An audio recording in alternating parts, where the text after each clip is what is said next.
বাক স্বাধীনতা মানে আপনার কথা বলার স্বাধীনতা থাকতে হবে, যেটা আওয়ামী লীগের সময় শেখ হাসিনার সরকার সবার মুখ বন্ধ রেখেছিল। কেউ সরকারের বিরুদ্ধে কোনো কথা বলতে পারবেন না, বললে আইটিসি একটা আপনাকে মামলা দিয়ে হান্দায় দিব। একদিকে ভালোই ছিল আমার মনে হয়, কারণ বাক স্বাধীনতাকে আপনি কিভাবে ব্যবহার করবেন সেটা আমরা কেউ জানি না। যে যেভাবে পারছেন সরকারকে এমন করে ছোট করছেন, এমন এমন আজগুবি কথাবার্তা বাজারে ছাড়ছেন, সাধারণ মানুষ যারা ইউটিউব দেখে বা ফেসবুক দেখে বা ইনস্টাগ্রাম দেখে তারা ঘাবড়িয়ে যাবে। আমি আজকের ঘটনাই বলি, আপনি যদি ভার্চুয়াল মিডিয়াতে যান তাহলে ইউনূস বিরোধী যতগুলো কন্টেন্ট ক্রিয়েটার আছে, আমি কারো নাম আজকে বলবো না, এদের নাম বলতে বলতে টায়ার্ড হয়ে গেছি বন্ধুরা, আপনারা জানেন কারা। এদের কন্টেন্ট যদি আপনি দেখেন তাহলে আপনি রাতের বেলায় ঘুমোতে পারবেন না।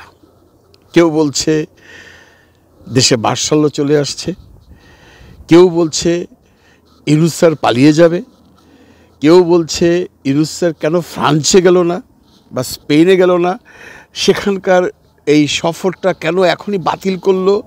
নিশ্চয়ই সরকারের ভিতরে অনেক ধরনের গ্যাঞ্জাম চলছে।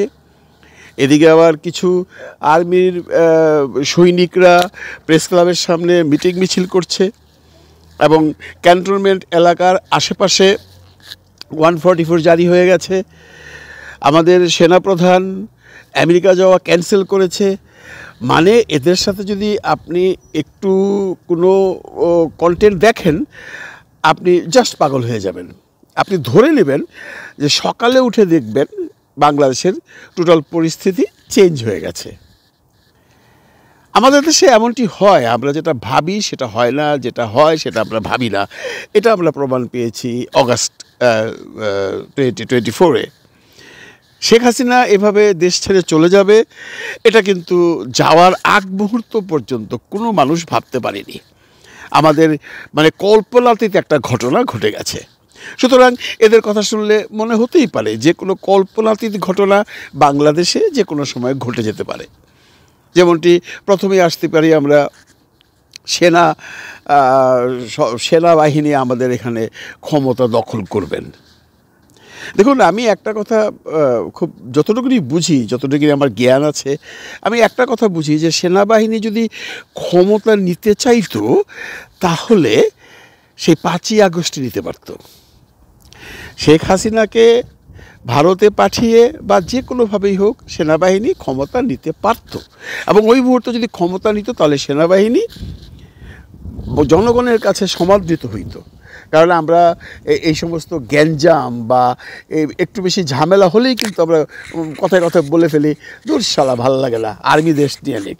কিন্তু আর্মি দেশ নিয়ে নিক কথাটা বলা যত সোজা, কার্যত ততটুকু সোজা নয়। ইচ্ছা করলে সেনাবাহিনী পারে, সে কেন নেবে না এটা তাদের ইন্টারনাল ব্যাপার। একটা ব্যাপার সবাই জানি আমরা যে আমাদের প্রচুর সেনা সদস্য বর্তমানে ইউনাইটেড নেশনে কাজ করছেন।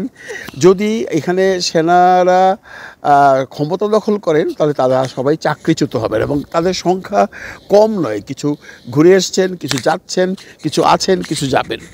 এখানে একটা বিদ্রোহ হতে পারে। এই কারণটা দেখি অনেকেই বলছেন যে সেনাবাহিনী কখনোই বাংলাদেশে ক্ষমতা দখল করবে না।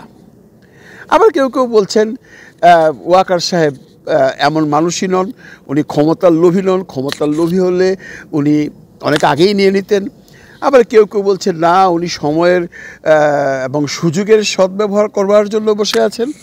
এবং কেউ কেউ বলছেন যে আর্মির ভিতরেই কিছু মানে আর্মির মধ্যে ভাগাভাগি আছে, যারা চায় না আর্মি ক্ষমতা নিক এবং তাদের দলটা নাকি খুব ভারী। এখানে কেউ আওয়ামী লীগের আর্মি, কেউ বিএনপির আর্মি, কেউ জামাতের আর্মি, বিভিন্ন ধরনের কথা বলছেন। এটা হলো একটা প্রসঙ্গ। সেনাবাহিনী আমার হিসাব মতো, আমি যতদূর বুঝি, আপনারা যারা দেখছেন তারাও বুঝেন যে সেনাবাহিনী যদি ক্ষমতা নিতে চাইতো তাহলে 5ই আগস্টই পারত। যেহেতু তখন নেয়নি, আপাতত সেনাবাহিনী ক্ষমতা গ্রহণ করবে এমনটি আশা করা বোধহয় ঠিক নয়। কিন্তু এইসব ইউটিউবাররা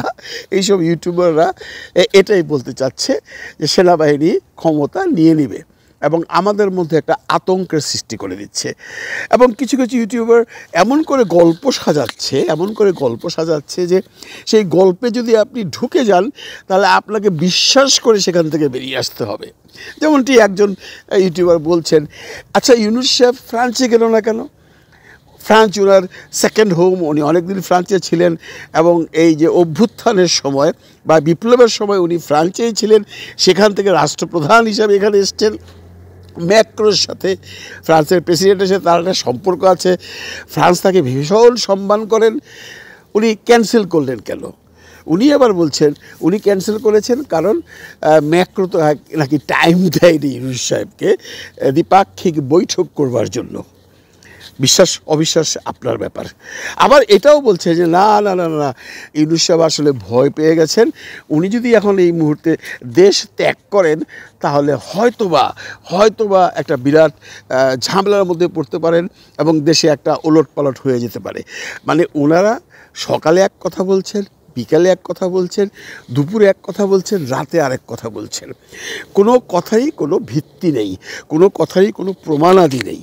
ওনারা ওনাদের মন গড়া কথাগুলো বলে সুন্দরভাবে উপস্থাপন করে আমাদের মাঝে ছেড়ে দিচ্ছে, আর আমরা যারা বোকার স্বর্গে বাস করি তারা সেগুলো দেখছি, দেখে ভাবছি এবং রাতের বেলা ঘুম হারাম করছি এবং প্রতিটা মুহূর্তেই টেনশানে থাকছি কাল সকালবেলায় কী ঘটবে। অনেকেই বলছেন এইবার আর ইউনূস সাহেবের বাঁচার কোনো উপায় নেই, ইউনূস সাহেব যে কোনো সময় পালিয়ে যেতে পারেন। আমি তাদের উদ্দেশ্যে বলছি যে আপনারা হয়তোবা ইউনূস সাহেবের ক্ষমতা সম্পর্কে ততটুকু অবহিত নন। ইউনূস সাহেব ভাগবে কেন ভাই? ইউনূস সাহেব কী অন্যায়টা করেছে আমাদেরকে বুঝাতে হবে। উনি এই কাজটা করেছে। আপনারা কেউ কেউ বলছেন 90,000 কোটি টাকা নিয়ে চলে গেছে, কেউ কেউ বলছেন এই চিটাগাং পোর্ট দিয়ে দিয়েছে, কেউ কেউ বলছেন করিডোর দিয়ে দিয়েছে। যেগুলো উনি করছে তার প্রতিবাদ আপনারা এসে ইউটিউবে করেন কেন? এর প্রতিবাদ করবে বিরোধী দল, এর প্রতিবাদ করবে বিএনপি, এর প্রতিবাদ করবে জামাত। ওনারা তো কোনো প্রতিবাদ করছেন না। আপনার এত মাথা ব্যথা কেন? আপনি কেন ঘুম থেকে উঠেই ইউনূস সাহেবের বদনাম করে করে কন্টেন্ট তৈরি করছেন? হ্যাঁ, অনেকেই বলছেন যে এদের কাজই তো এটা ভাই, এরা কন্টেন্ট না তৈরি করলে এরা পয়সা পাবে কোথায়? এদের তো চলার একমাত্র উপায় এই ইউটিউবে কন্টেন্ট ছাড়ে, সেটা লোকজন দেখে, সেখান থেকে যে ভিউটা হয়, যে আর্নিংটা হয়, এটা দিয়ে এরা সংসার চালায়। আমার কথা হলো সংসার চালাবার জন্য যদি আপনি অহেতুক মিথ্যের একটা ফুলঝুরি নিয়ে এসে পাবলিকলি ছেড়ে দেন, পাবলিক কি এত বোকা? আপনারা যে বলছেন ইউনূস সাহেব ফ্রান্সে যাচ্ছে না, শিডিউল পাইনি বলে, বা বলছেন ইউনূস সাহেব ফ্রান্সে যাচ্ছে না, ইউনূস সাহেব বুঝতে পেরেছে ফ্রান্সে যদি আমি যাই তাহলে আর হয়তো বাংলাদেশে ঢুকতে পারবো না।